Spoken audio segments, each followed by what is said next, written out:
আগামী ত্রয়োদশ জাতীয় সংসদ নির্বাচনকে সামনে রেখে পার্বত্য ৩ জেলা জামায়াতের প্রার্থী ঘোষণা।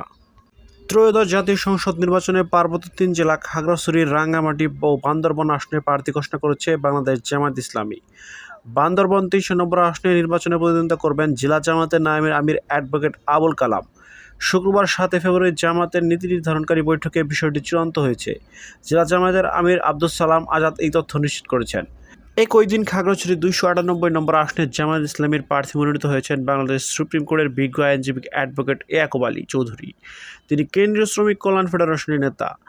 এর আগে বৃহস্পতিবার বিকেলে রাঙ্গামাটি জেলা জামায়াত ইসলামীর কার্যালয়ে উপজেলা দায়িত্বশীল এক সমাবেশে কেন্দ্রীয় কর্ম পরিষদ সদস্য আহসানুল্লাহ কেন্দ্রের পক্ষ থেকে রাঙ্গামাটি ২৯৯ নম্বর আসনে রাঙ্গামাটি বারের সিনিয়র আইনজীবী জেলা আইনজীবী সমিতির সাবেক সভাপতি অ্যাডভোকেট মুখতার আহমেদকে আগামী নির্বাচনে প্রার্থী হিসেবে ঘোষণা করেন।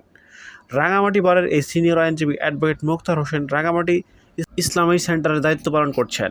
দীর্ঘ সময় পর পাহাড়ের ৩টি আসনে জামায়াত ইসলামীর প্রার্থী ঘোষণার নজরে বসেছে অন্যান্য রাজনৈতিক দলগুলো।